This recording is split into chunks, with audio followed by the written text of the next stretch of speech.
Bienvenue à tous à notre étude biblique de ce soir sur le thème de la résurrection, comme venait de l'annoncer la Major. Nous savons qu'il n'y a pas très longtemps, nous avons célébré Pâques le 31 mars. Donc, il y a une semaine de cela, normalement, que nous devions tenir cette étude biblique. On a eu quelques jours de vacances, c'est pour cela que nous ne l'avons pas fait. Donc là, ce soir, nous allons parler un peu de la résurrection. Et pour introduire cette étude biblique, je voudrais vous inviter à lire un passage où l'apôtre Paul résume son évangile. C'est dans la première épître aux Corinthiens, le chapitre 15, les versets 1 à 4. 1 Corinthiens, chapitre 15, versets 1 à 4.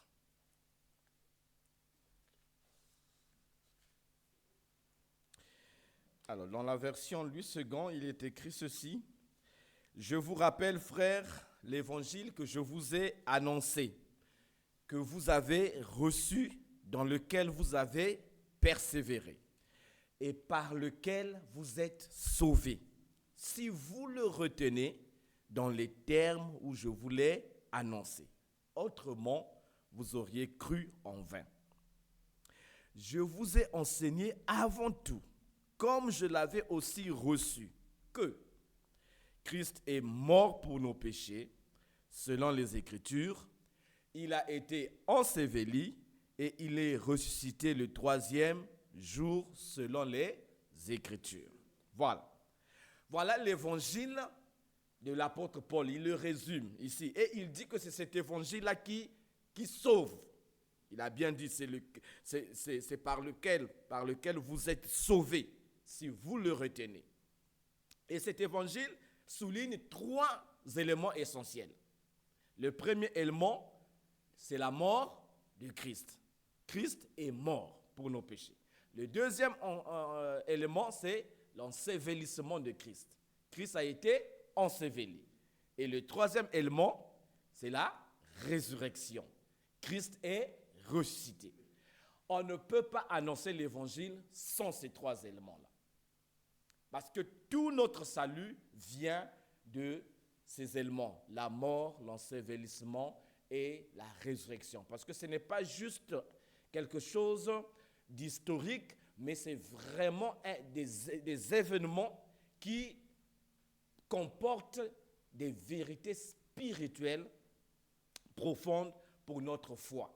Donc, un chrétien est chrétien quand il croit en l'œuvre que Christ a accomplie à la croix de Golgotha, du fait qu'il soit mort, qu'il soit enseveli et qu'il soit ressuscité. Ce sont vraiment les trois éléments qui fondent la foi chrétienne.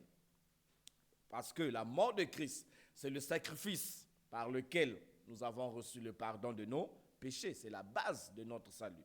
L'ensevelissement de Christ, c'est la finalité de l'identification de Jésus-Christ avec l'homme pécheur. Parce que quand Christ est enseveli, c'est comme pour dire, on nous a aussi ensevelis. Donc on a enterré notre vieil homme. Et quand Christ ressuscite, sa résurrection, c'est la déclaration que tout est nouveau. C'est le commencement d'une nouvelle vie en Christ. Donc voilà pourquoi ces trois éléments-là sont très essentiels. Mais aujourd'hui, nous parlerons de ce troisième élément qui est la résurrection. Alors, pourquoi Christ est-il ressuscité des morts? Quelles sont les raisons importantes pour la résurrection de Christ? La première raison, Christ est ressuscité d'abord pour lui-même. Ça, il faudrait que nous le puissions le comprendre. Nous allons le lire dans Romains chapitre 1, le verset 4. Romains chapitre 1, verset 4.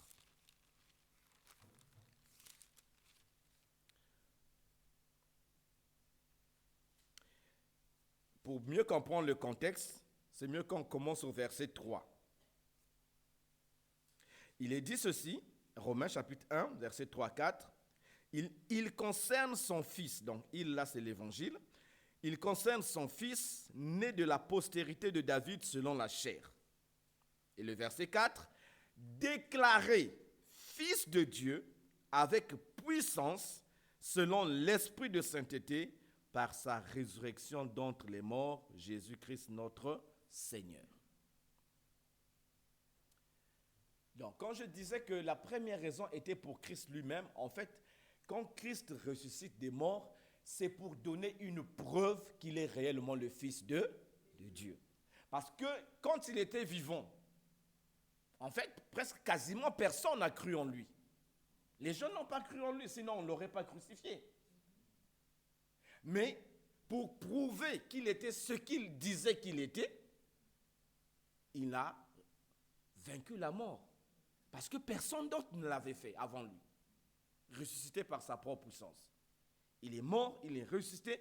Et donc, c'est un peu la réponse que Dieu donne au monde pour dire, celui-là que vous avez nié, que vous avez renié, eh bien, je le ressuscite pour vous prouver qu'il est vraiment le Messie que je vous avais envoyé. Donc la résurrection, c'est le sceau de Dieu, c'est le cachet que Dieu met sur l'œuvre que Jésus-Christ a accomplie à la croix pour prouver qu'il est vraiment ce sauveur que Dieu nous avait envoyé. Donc Dieu n'a pas abandonné son Fils dans la tombe, même si sur la croix, Jésus avait dit, Père, Père, pourquoi m'as-tu abandonné? Oui, mais ça, c'était lorsqu'il portait en lui le péché de l'humanité. Mais dans la tombe, Dieu ne l'a pas abandonné. Dieu l'a ressuscité des morts et sa résurrection était une déclaration de deux choses. La première chose, c'est que l'œuvre du salut était accomplie et acceptée par Dieu.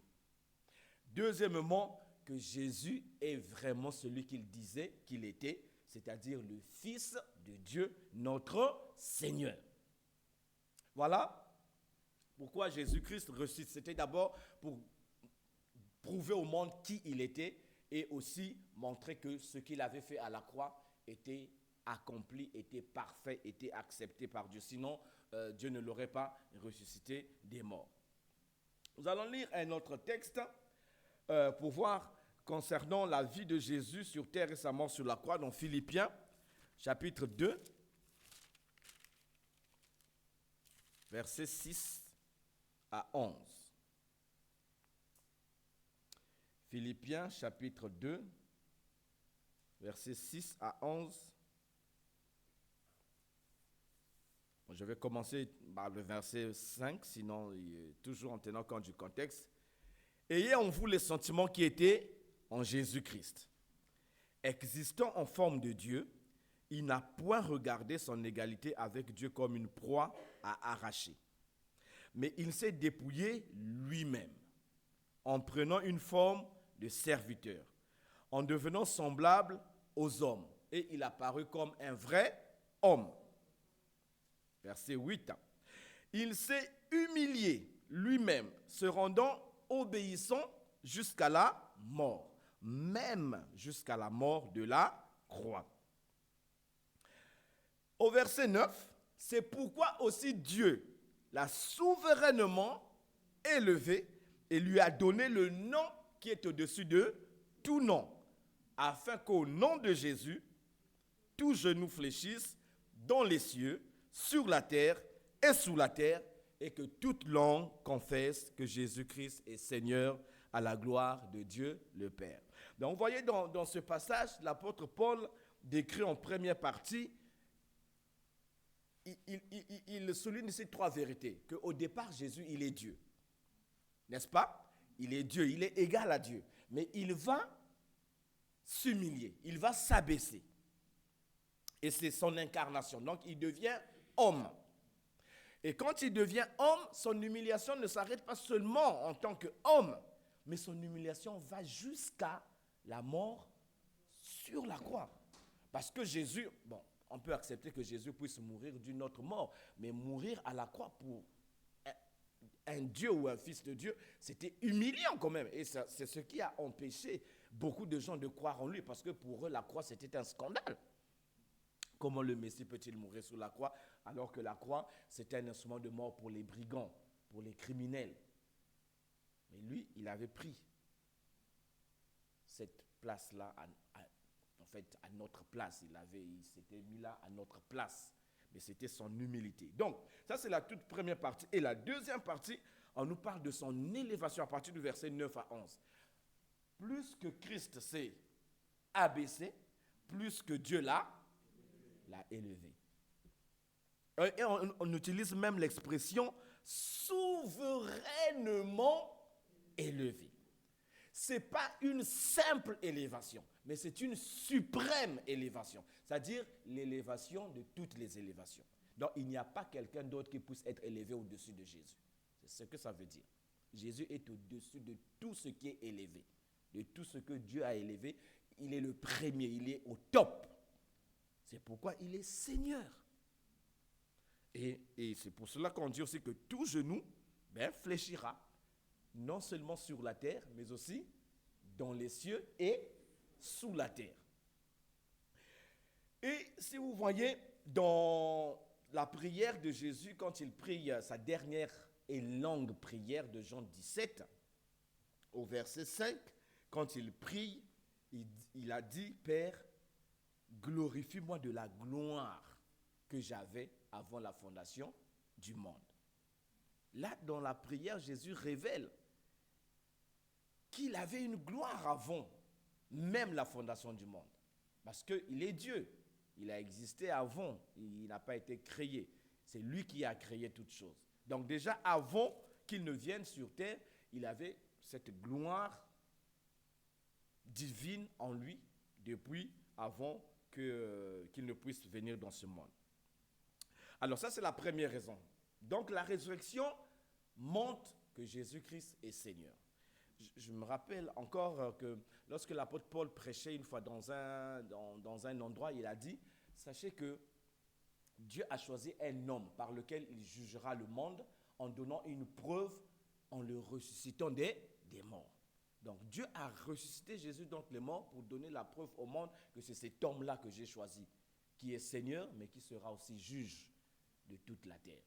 Donc aujourd'hui, ceux qui rejettent le Christ, en tout cas, ils ont maille à faire. C'est peut-être le moment qu'ils se réveillent parce qu'ils ne pourront jamais se débarrasser de Christ. Au dernier jour, ils seront contraints de le rencontrer face à face et de subir son jugement. Mais la résurrection n'était pas seulement pour le Christ. La résurrection était aussi pour toi et moi. Jésus-Christ est ressuscité pour nous. Lisons Romains chapitre 4, le verset 25.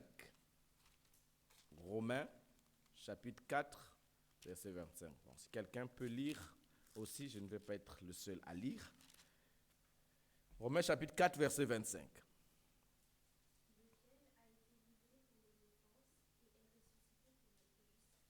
Voilà. Christ est ressuscité pour notre justification, pour ta justification, pour ma justification. Donc la résurrection de Christ est une partie inséparable de l'œuvre de la croix. C'est-à-dire, si on parle de la croix seule, ce n'est pas suffisant.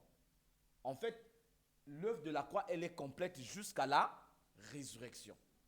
C'est vraiment une œuvre, une partie, la résurrection est une partie inséparable. La croix sans résurrection ne sauvera personne. Si la croix sauve, c'est parce qu'il y a eu une résurrection. Donc, la croix, le tombeau vide et la résurrection, voilà, jusqu'à l'ascension, tout ça, c'est vraiment le fondement de la foi chrétienne. Donc, quand Jésus revint à la vie, l'évangile fut déclaré complet. La mission accomplie. La résurrection a scellé l'œuvre de la croix, prouvant que la question du péché a été une fois pour toutes réglée et qu'une nouvelle vie a été ouverte pour le croyant. Vous savez, quand je parle souvent, quand on prêche sur la résurrection, l'image qu'on utilise, c'est que le tombeau est vide. Mais le tombeau n'est pas seulement vide. Le tombeau est aussi, comment ? Au matin de Pâques, comment était le tombeau? Vide, mais comment on a su qu'il était vide? Il était ouvert. Parce que la pierre avait été roulée. N'est-ce pas? Et si vous voyez l'image, pourquoi la pierre est roulée? C'est pour que Jésus sorte. Je vous l'avais prêché déjà ici. Et nous sommes sortis avec lui. C'est le début d'une nouvelle vie. Il y a des gens qui veulent seulement rester dans le tombeau. Ou parfois même qui veulent rentrer. Alors que Jésus est sorti. Ah oui. Il y a des gens qui aiment le tombeau. Je ne sais pas pourquoi. Le tombeau est vide, le tombeau est ouvert. Jésus est sorti libre et vainqueur. Il est sorti, il est ressuscité pour notre justification. Donc, et c'est pour cela que lorsqu'on lit dans 1 Corinthiens, le chapitre 15, il y a un passage très important sur l'importance de la résurrection, où l'apôtre, à partir du verset 1 Corinthiens chapitre 15, on va prendre juste le verset 14.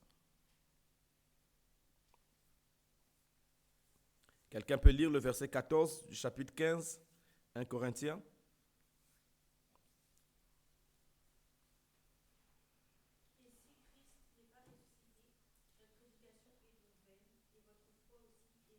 Voilà.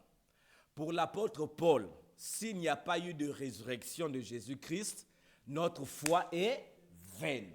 Notre prédication aussi est vaine. Parce que c'est le fondement de notre salut. C'est le fondement de la foi chrétienne. C'est l'espérance des chrétiens. Notre Seigneur Jésus est vraiment ressuscité. Il vit pour toujours. Il est ressuscité des morts. Donc, ce seul fait de la résurrection a changé toute l'histoire, on peut dire a changé toute l'histoire du monde. Parce qu'à partir de la résurrection, les hommes aujourd'hui sont réconciliés avec Dieu. Ils ont le salut, ils ont la vie nouvelle. Ils peuvent vivre comme des hommes et des femmes nouveaux. Parce que tout simplement, il y a eu la résurrection. Et vous savez quoi? C'est le message de la résurrection qui a bouleversé le monde du temps des apôtres.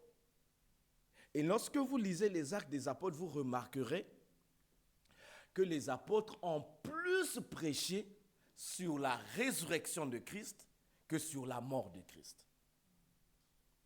Pourquoi? Parce que pour eux, c'était la bonne nouvelle. Le Seigneur est vivant. Le Seigneur est ressuscité. Dans Actes chapitre 17, le verset 6, on nous dit que les disciples ont bouleversé le monde avec ce message-là. Actes chapitre 17, le verset 6. Un témoignage qui est donné au sujet des apôtres. Il est dit, ne les ayant pas trouvés, ils traînèrent Jason et quelques frères devant les magistrats de la ville en criant, ces gens qui ont bouleversé le monde sont aussi venus ici. Et Jason les a reçus. Qui étaient ces gens-là? C'était Paul et Silas, les apôtres. Mais comment ont-ils fait pour bouleverser le monde? C'est par le message de la résurrection. Le message de la résurrection.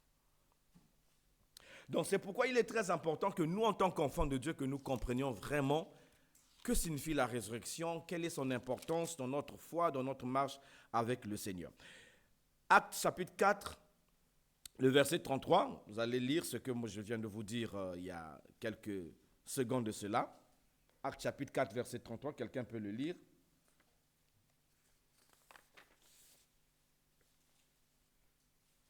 Les apôtres rendaient avec beaucoup de force témoignage de la résurrection du Seigneur Jésus. Et une grâce reposait sur eux tous. Ah, chez moi, on a dit une grande grâce. Hein. Pourquoi? Je ne sais pas si on a enlevé grande dans ta Bible. Ah, ok. Voyez ici, il est dit, les apôtres rendaient avec beaucoup de force témoignage de quoi? De la résurrection du Seigneur. Donc, partout où ils allaient, c'était ce message-là, le Seigneur est ressuscité. C'est pour cela que l'Église ne devrait pas être un monument. L'Église est un organisme vivant, parce que son chef, qui est Christ, est vivant. C'est cela. L'Église doit être vivante et puissante aussi, parce que son chef est le Tout-Puissant. Alors, nous avons vu les deux raisons. Christ est ressuscité pour lui-même, pour prouver qui il était, et pour prouver aussi que ce qu'il avait fait à la croix était réellement approuvé par Dieu et satisfaisant.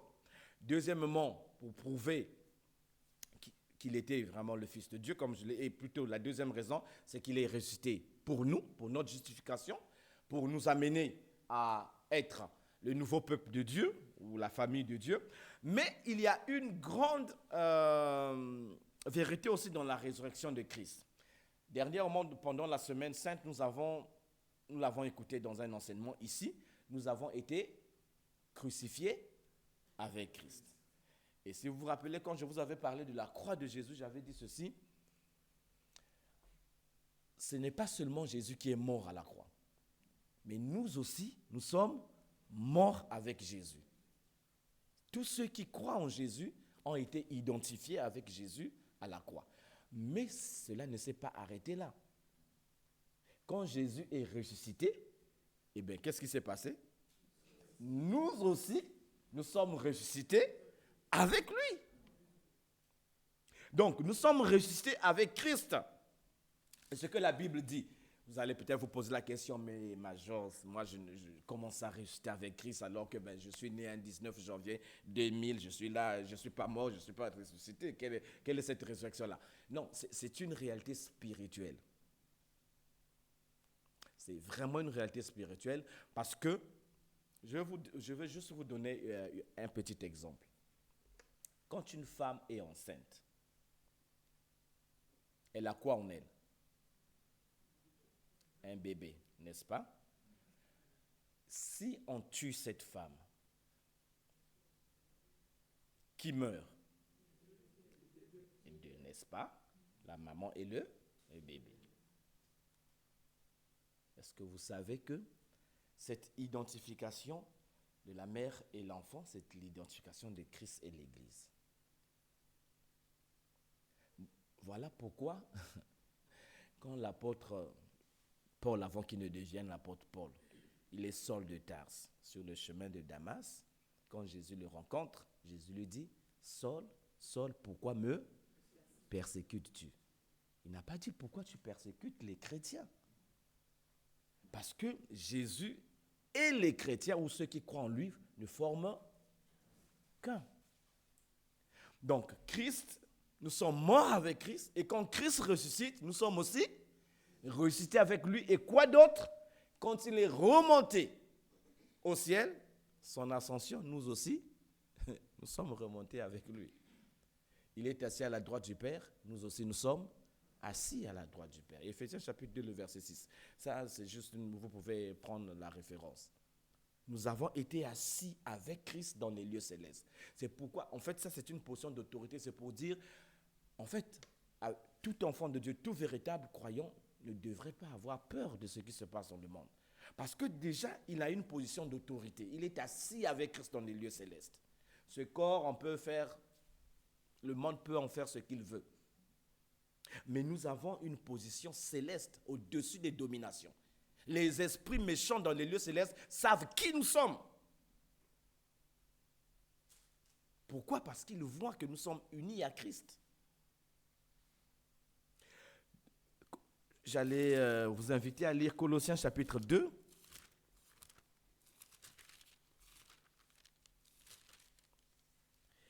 Le verset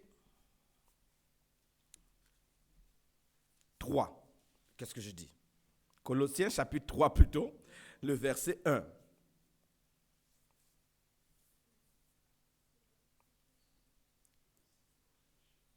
Ça nous dit quoi? Si donc vous êtes ressuscités avec Christ, cherchez les choses d'en haut où Christ est assis à la droite de Dieu. Et le verset 3, toujours de Colossiens 3, dit: car vous êtes morts et votre vie est cachée avec Christ en Dieu. Donc là, vous voyez qu'il y a ces deux éléments-là. Mort en Christ ou avec Christ, et aussi ressuscité avec Christ. Nous sommes ressuscités avec Christ. Et qu'est-ce que cela signifie pour nous? Lorsque nous sommes ressuscités avec Christ, la première chose ou la première conséquence de cette vérité, c'est que nous avons une nouvelle vie. Parce que la résurrection, ça signifie un nouveau départ, une nouvelle vie. Donc chacun de nous, tel que nous sommes là en tant qu'enfants de Dieu, nous avons une nouvelle vie grâce à la résurrection de Christ. Je vous donne deux références, vous pourrez les noter. Romains chapitre 6, le verset 4, et 1 Pierre chapitre 1, le verset 3. Romains chapitre 6, le verset 4, et 1 Pierre chapitre 1, le verset 3.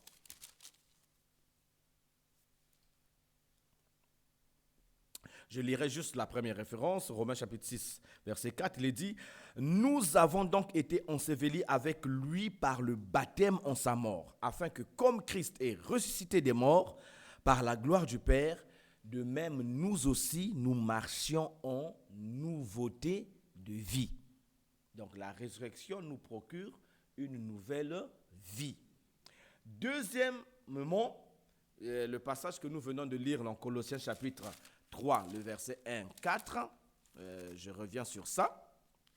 La résurrection nous donne d'avoir un nouveau centre d'intérêt. C'est-à-dire, vous savez qu'il y a deux types de personnes dans ce monde. Les chenilles et les papillons. Quelle est la différence entre chenilles et papillons? Oui, mais l'un vient de l'autre, c'est le point commun. Mais quelle est la différence? La chenille est collée à la terre. Alors que le papillon, voilà, il est détaché de la terre. Celui qui ne connaît pas Christ, son centre d'intérêt, c'est la terre. C'est la terre, c'est le matériel. Pour lui, la vie s'arrête là. Donc tout commence le jour de sa naissance et tout finit le jour de sa mort. C'est la terre.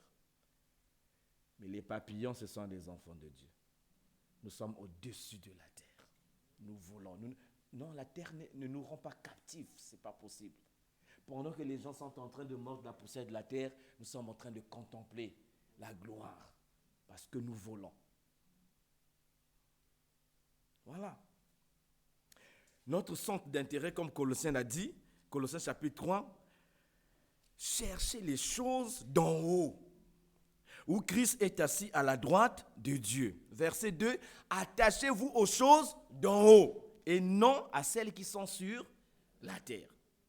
Et vous vous rappelez dans Ésaïe, il est dit, ceux qui espèrent en Dieu, ou qu'est-ce que Dieu fait pour eux? Dieu renouvelle leur, ils marchent, et ils volent comme des aigles.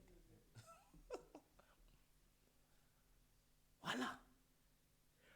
Notre centre d'intérêt, c'est les choses célestes. Troisièmement, à partir de la résurrection, Dieu nous procure une nouvelle confiance. En fait, nous avons une certaine assurance. Pourquoi? Parce que nous disons, mais celui qui est notre Seigneur a vaincu la mort. N'est-ce pas? Qu'est-ce qui ne peut pas vaincre dans notre vie? Si déjà nous, avec le Christ, nous sommes vainqueurs de la mort, mais nous avons une confiance qui surpasse toutes les autres confiances. Romains chapitre 8, versets 34 à 37. Romains, c'est un passage qui est très bien connu par beaucoup d'entre nous, mais on va encore le relire ce soir. Romains chapitre 8, versets 34 à 37. Qui les condamnera? Qui nous condamnera? Christ est mort. Bien plus, il est ressuscité. Il est à la droite de Dieu et il intercède pour nous. Ce que j'avais partagé avec les jeunes samedi. Christ intercède pour nous. Verset 35. Qui nous séparera de l'amour de Christ? Sera-ce la tribulation ou l'angoisse ou la persécution ou la faim ou la nudité ou le péril ou l'épée? Selon qu'il est écrit, c'est à cause de toi qu'on nous met à mort tout le jour, qu'on nous regarde comme des brebis destinées à la boucherie. Écoutez le verset 37. Mais dans toutes ces choses, nous sommes plus que vainqueurs. Waouh! Nous ne sommes pas seulement des vainqueurs, mais nous sommes plus que vainqueurs par celui qui nous a aimés. Donc, nous pouvons être confiants. même si nous connaissons la famine, même si la guerre vient, même si l'adversité est là, même si le dénuement arrive, nous sommes pleins de confiance parce que rien de ces choses que nous voyons dans le monde ne pourra nous séparer de l'amour de Dieu. Et dans toutes ces choses, nous sommes déjà plus que vainqueurs. Et ça, c'est la résurrection qui nous donne cette assurance-là. Quand Jésus dit à ses disciples que votre cœur ne se trouble point, croyez en Dieu et croyez en moi. Et dans Jean chapitre 16, le verset 33, il leur dit, je vous ai dit toutes ces choses afin que vous ayez en vous ma joie. Pourquoi? Vous aurez des tribulations dans le monde, mais prenez courage, car j'ai vaincu le monde. Mais il a vaincu par quel moyen? Par la résurrection. Donc le monde, on s'en fout du monde. Hein?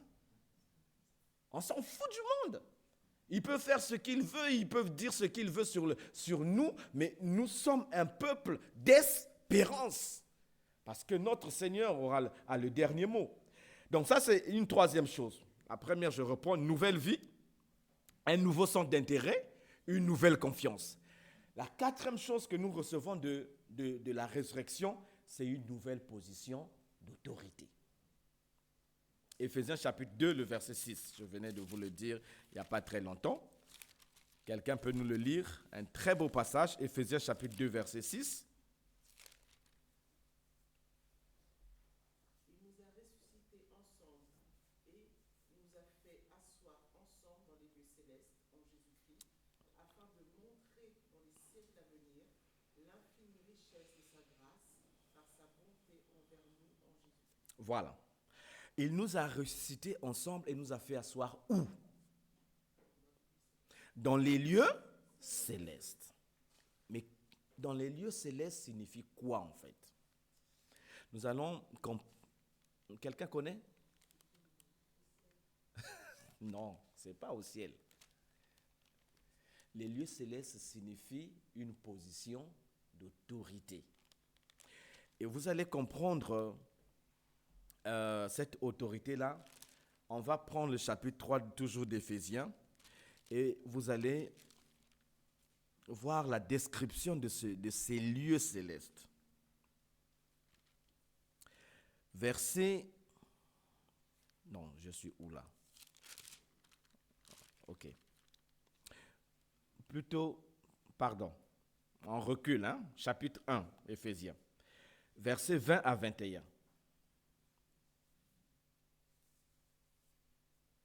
Quelqu'un peut le lire, vous allez voir. Il a déployé en Christ, Mhm, en les ressuscitant de mort mhm, et en les faisant asseoir à sa droite dans les lieux célestes, mhm.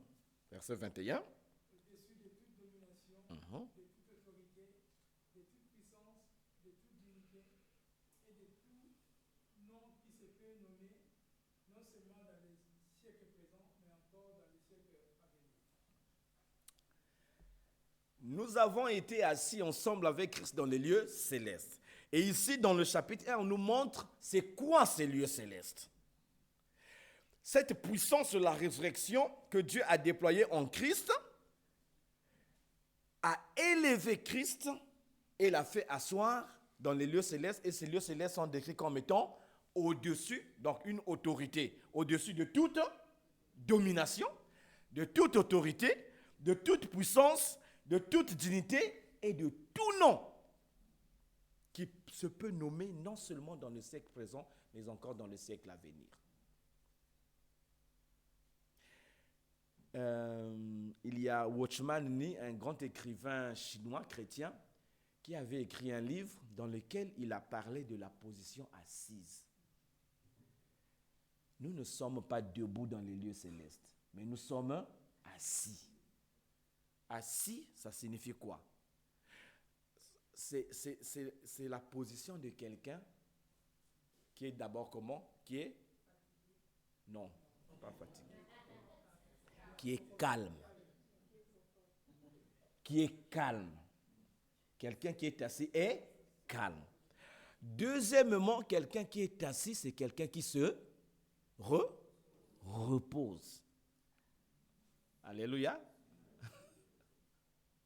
Quelqu'un qui se repose parce qu'il a accompli sa tâche ou son travail.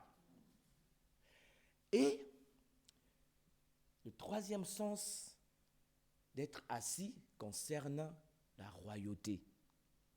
N'est-ce pas? Parce que le roi, comment il est?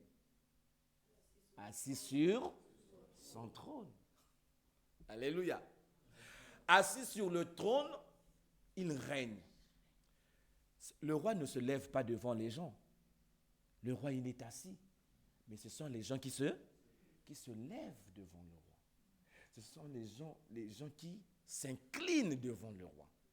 Au nom de Jésus, tout genou fléchira. Et comme nous sommes unis à Jésus, eh bien, tous les genoux des puissances célestes, spirituelles, doivent fléchir devant les enfants de Dieu. Oui. Verset 22. Éphésiens 1. Il a tout mis sous ses pieds et il l'a donné pour chef suprême à l'Église. Verset 23. Qui est son corps. La plénitude de celui qui remplit tout en tous. Ça, vous voyez, Dieu a mis tout sous les pieds de qui? Et nous sommes quoi par rapport à Christ? Nous sommes le corps. Donc ça veut dire que nous sommes au-dessus de toute chose, puisque nous sommes le corps de Christ. Et tout est sous les pieds de Christ. Nous ne sommes pas en dehors de Christ, nous ne sommes pas sous les pieds, mais nous sommes le corps de Christ. Alléluia. Donc, qui que tu sois, même si tu n'as que 15 ans, mais parce que tu es ressuscité avec Christ, tu as une nouvelle position d'autorité. C'est vrai que tu as les pieds sur terre, mais tu es déjà assis dans les lieux célestes. C'est pourquoi Jésus avait dit, moi je vous ai donné le pouvoir de chasser les démons. Et la puissance de l'ennemi ne pourra rien contre vous, parce que nous sommes assis avec lui dans les lieux célestes. Une nouvelle position d'autorité. Deuxième, et plutôt une cinquième chose, c'est que par la résurrection, nous avons une nouvelle espérance pour l'avenir.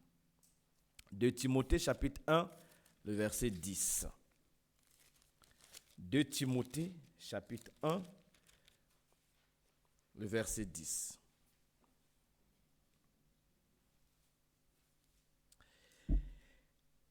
Et qui a été manifesté maintenant par la venue de notre Sauveur Jésus-Christ, qui a réduit la mort à l'impuissance et a mis en évidence la vie et l'immortalité par l'Évangile.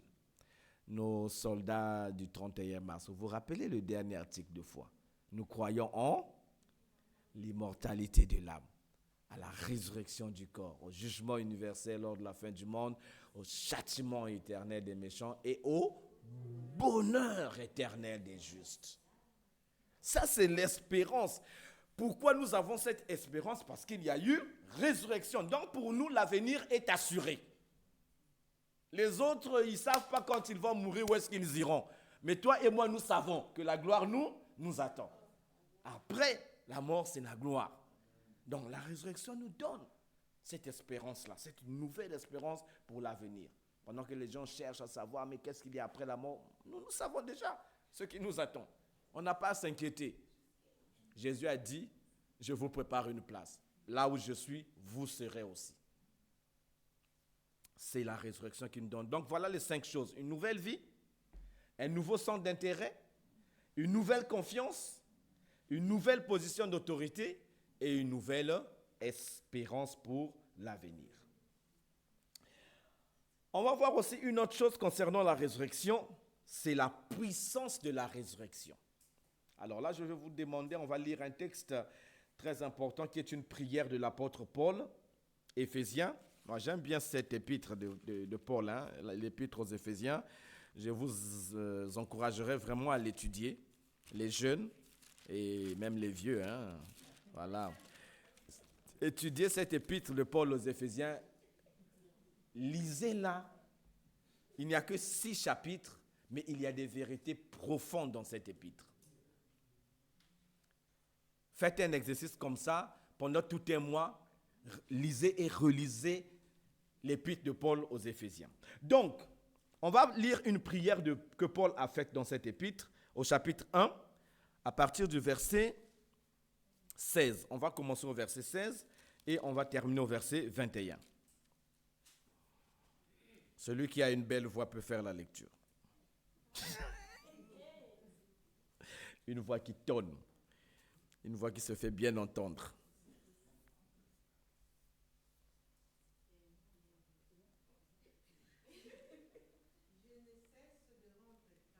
Mhm. Mhm.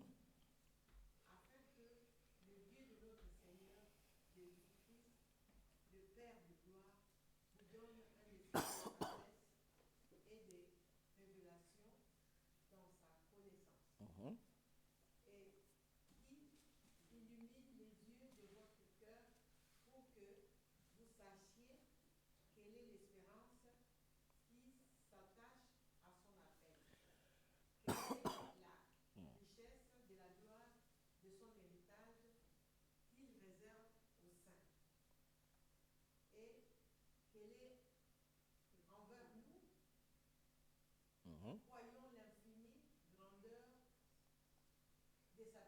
Mhm. Se manifestant. Mhm.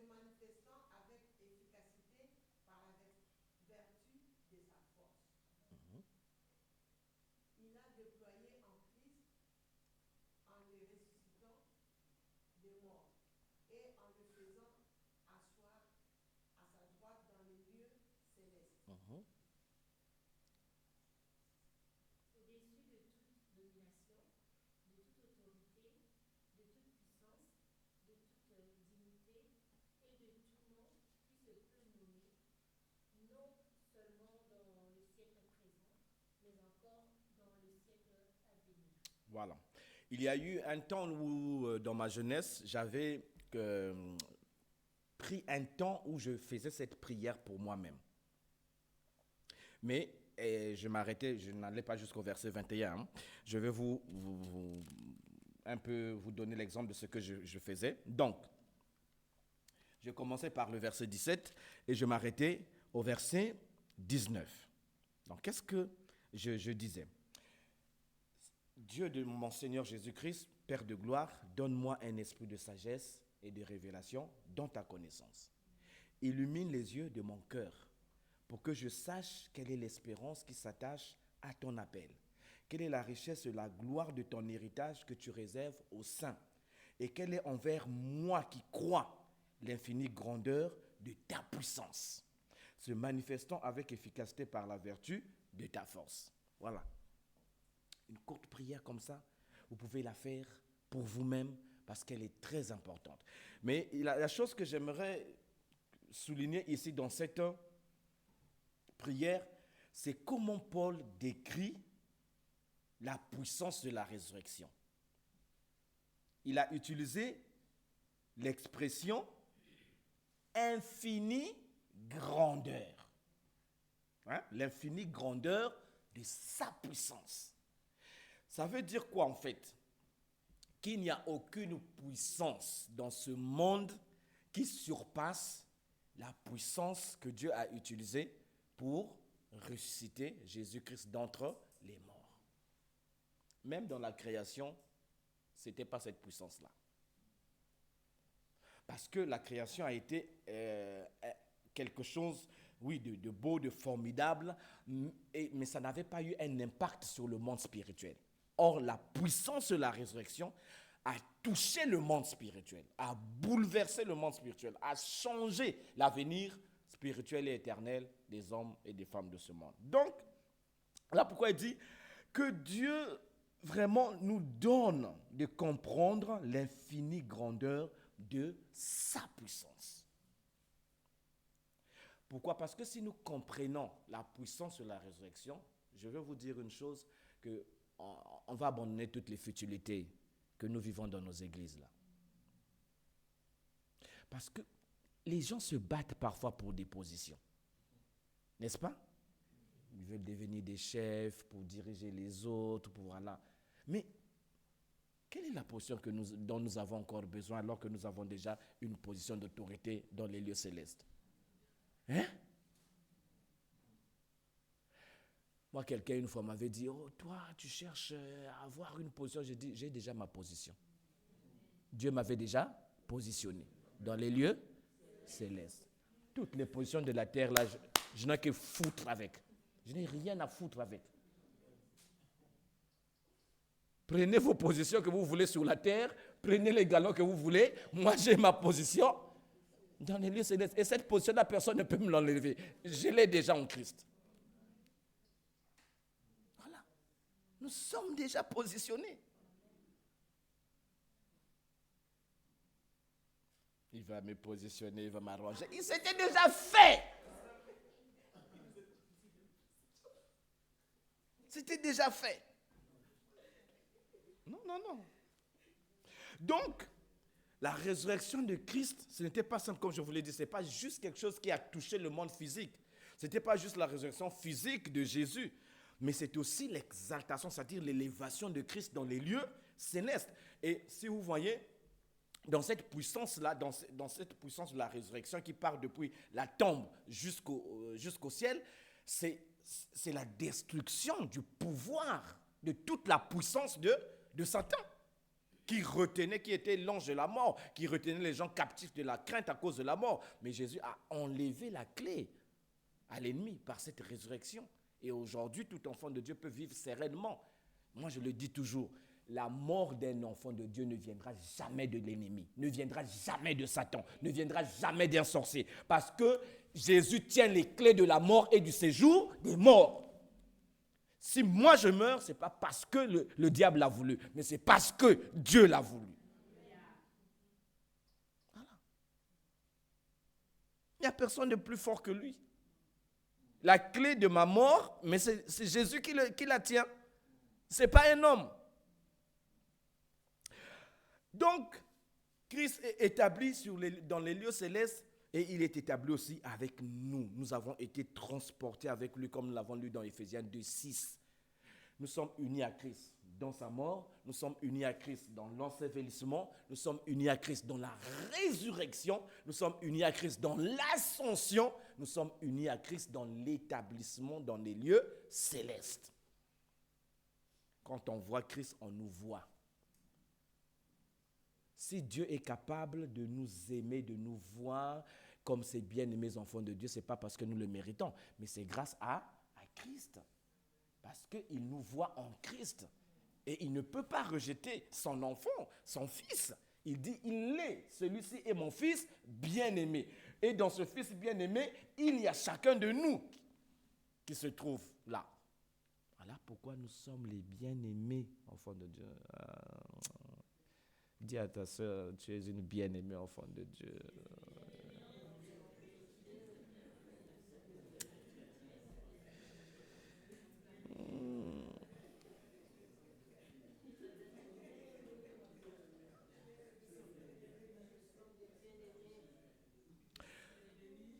Nous sommes les bien-aimés.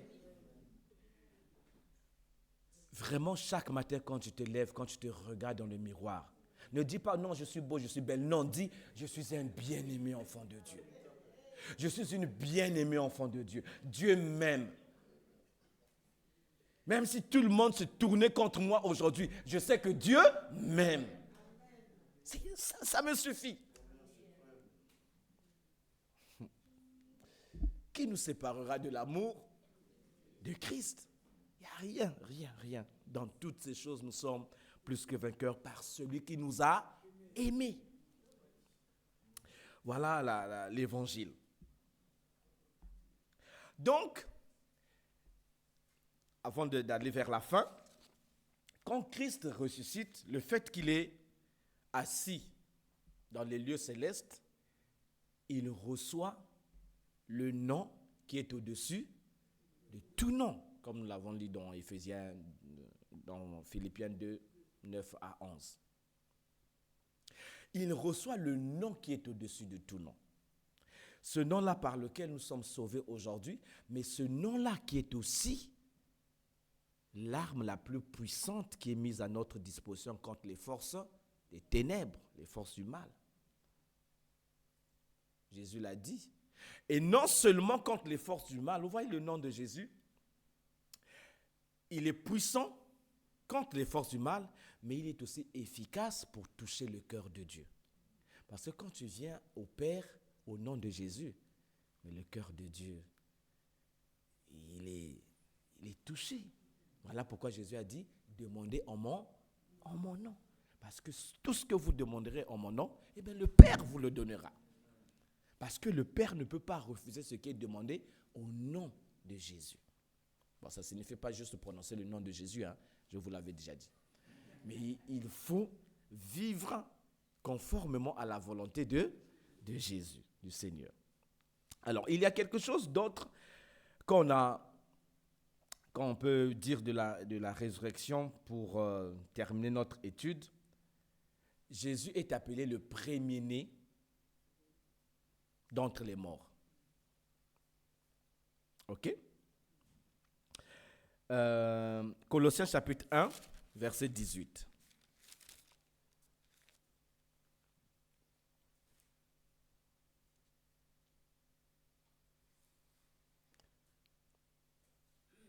Il est la tête du corps de l'Église. Il est le commencement, le premier-né d'entre les morts, afin d'être en tout le premier. Le premier-né d'entre les morts, en fait, ça signifie simplement le premier qui a ressuscité des morts par sa propre puissance. Il y a des personnes qu'on a ressuscitées, mais qui sont morts après. Mais lui, il est mort, il est ressuscité pour ne plus jamais mourir. C'est ça la différence avec le Christ. Voilà pourquoi il est le premier-né. Et nous serons les frères et les sœurs qui viendront après. Lui, il est le premier. Il est le yaya. Et nous aussi, nous allons suivre.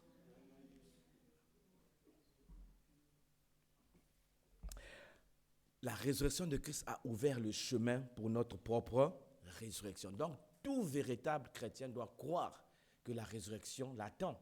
Et cette résurrection n'est pas juste un changement de condition, mais c'est une entrée dans la gloire. Parce que la résurrection, c'est la porte ou le chemin qui nous conduit à la gloire. Et comme je l'avais lu dimanche dernier pendant le culte d'action de grâce, 1 Thessaloniciens chapitre 4, 13 à 18, où j'ai parlé de cette résurrection.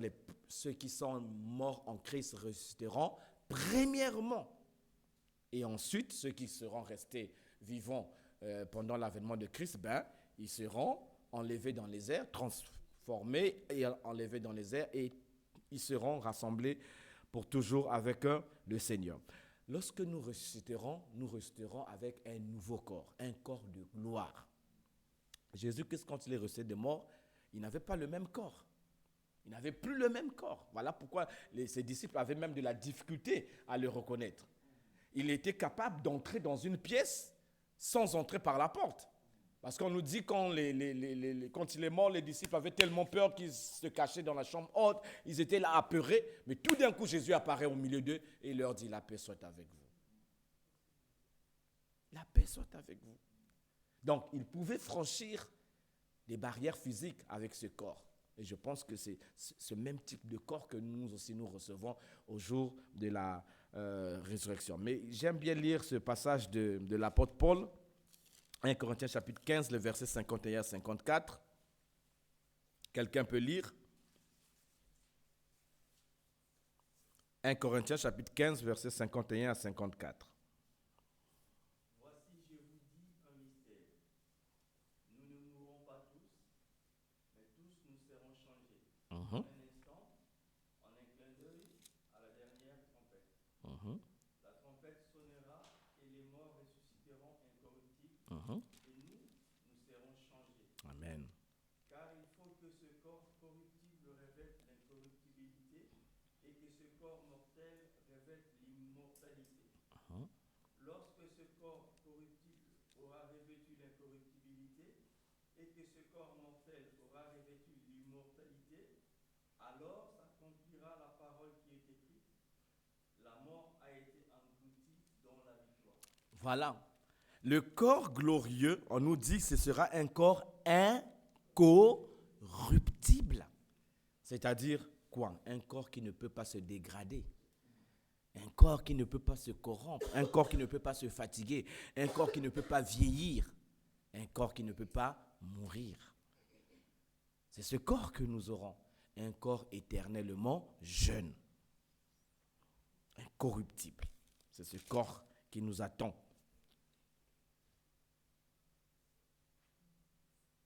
Un corps qui revêtira l'immortalité.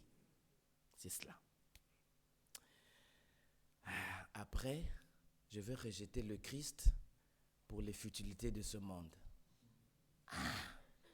Avec cette glorieuse éternité qui m'attend. On ne peut pas acheter ça. Hein. On ne peut pas aussi le vendre ou l'échanger. Hein. Non, ce n'est pas possible. Donc nous aurons ce corps immortel comme le corps du Seigneur Jésus. Et comme conclusion, Jésus a dit quoi? Quand il était devant Marthe et Marie lors de la mort de leur frère Lazare. Dans Jean chapitre 11, il a fait une révélation à Marie et à Marthe. Il a dit, je suis là, la résurrection et la vie. Celui qui croit en moi vivra même s'il meurt. Et quiconque vit et croit en moi ne mourra jamais. Est-ce que vous comprenez ça? Jésus est la résurrection et la vie. Mais tous les véritables chrétiens ont Jésus en eux. Ça veut dire quoi? Que vous avez la résurrection et la vie en vous. C'est pourquoi vous ne pouvez plus mourir.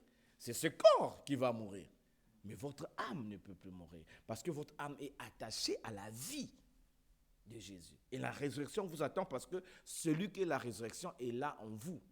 Ça, c'est une première idée qui devrait nous rassurer. Mais une deuxième vérité par rapport au fait que nous avons la résurrection en nous, c'est que nous possédons en nous une puissance qui est disponible chaque jour dans nos vies. Il arrive des moments où nous passons des temps difficiles, peut-être que nous sommes écrasés par les fardeaux de la vie. N'oubliez jamais, rappelez-vous en ce moment-là que vous avez en vous la vie et la résurrection. Et la résurrection et la vie signifie que vous pouvez être renouvelé à chaque instant. Donc, même si on vous a fait tomber, mais puisque vous avez la résurrection et la vie en vous, vous pouvez vous relever et marcher à nouveau. C'est pourquoi pour un véritable enfant de Dieu, il n'y a pas de place pour l'abandon.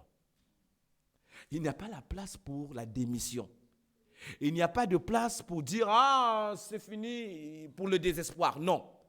On peut nous attaquer, nous combattre, mais on ne nous écrasera jamais. Nous pouvons passer par des temps difficiles, mais nous ne connaîtrons jamais le désespoir. Parce que nous avons la puissance de la résurrection en nous. On peut dormir avec des pleurs, mais on se réveillera avec la joie. Parce que la puissance d'une vie nouvelle agit en nous. C'est ce que l'apôtre Paul voulait dire, connaître la puissance de la résurrection de Christ, la communion de ses souffrances et parvenir à cette puissance de la résurrection de Christ. Donc, plus que nous sommes unis à Christ, plus que cette vie-là se manifeste en nous chaque jour. Donc, c'est vrai, nous ne sommes que des hommes et des femmes ordinaires, mais ce qui est en nous, tout le monde ne l'a pas. Nous avons un trésor inestimable. Le Christ ressuscité des morts, qui est la résurrection et la vie. Et par cette résurrection, comme je vous l'avais dit tantôt, nous avons une nouvelle vie, nous avons un nouveau centre d'intérêt, nous avons une nouvelle confiance, nous avons une nouvelle position d'autorité et nous avons une nouvelle espérance pour l'avenir. Voilà ce que je tenais à partager avec vous concernant ce thème de la résurrection. Et pour conclure, nous sommes le peuple de la résurrection. Les chrétiens sont un peuple d'espérance parce que c'est un peuple de la résurrection. Notre Seigneur est ressuscité, il vit et nous aussi nous vivons. Et nous vivons chaque jour et nous vivrons éternellement. Voilà, j'espère que ces paroles vous ont aidé à comprendre quelque chose et à édifier aussi votre sainte foi. N'abandonnez jamais la foi en la résurrection parce que le jour où vous la délaisserez, eh bien, vous allez mourir. Voilà. Et la foi en la résurrection, c'est le fondement. C'est le fondement de toute notre marche avec le Christ et c'est le fondement d'une vie de victoire. Le tombeau est vide, le tombeau est ouvert. Voilà, nous allons prier pour remercier le Seigneur pour cette parole que nous venons de partager ce soir. Éternel Dieu notre Père, merci pour avoir ressuscité Jésus d'entre les morts et pour avoir fait que cette résurrection ne concerne pas seulement lui, mais aussi nous concerne nous. Merci de ce que, parce que Christ est ressuscité des morts, nous aussi, parce que nous sommes unis à lui, nous ressusciterons aussi. Et merci de ce que dès maintenant, cette résurrection est en nous, elle est disponible dans nos âmes parce que Christ vit en nous. Et comme il a déclaré être la résurrection et la vie, nous avons cette puissance de la résurrection en nous qui nous relève, qui nous fortifie, qui nous restaure et qui nous permet d'avancer en dépit de toutes les circonstances difficiles que nous pouvons rencontrer dans ce monde. Merci parce que ce corps que nous connaissons aujourd'hui, fragile, vulnérable, faible et voué à la corruptibilité, laissera place à un corps incorruptible, immortel, qui nous attend dans ta gloire. Et nous te bénissons, Seigneur, d'avance pour cet héritage merveilleux qui est à nous par notre foi en Jésus-Christ. Seigneur, aide-nous à nous rappeler cette parole. Aide-nous à vivre cet évangile du Seigneur Jésus, mort, enseveli et ressuscité. Aide-nous à le proclamer. Aide-nous à l'expérimenter, à expérimenter cette puissance de la résurrection qui est d'une grandeur infinie. Et surtout, Seigneur, aide-nous à nous rappeler que grâce à cette résurrection, nous sommes assis avec Christ dans les lieux célestes, au-dessus de toute domination, de toute autorité, de toute puissance, de toute dignité et de tout nom qui peut être nommé non seulement dans le siècle présent, mais encore dans le siècle à venir. Seigneur, merci. Merci pour cet amour incomparable. Merci pour cette vérité inestimable. Aide-nous à la vivre et à la partager autour de nous. À toi seul et à Jésus-Christ notre Seigneur, soit gloire, honneur et louange. Amen.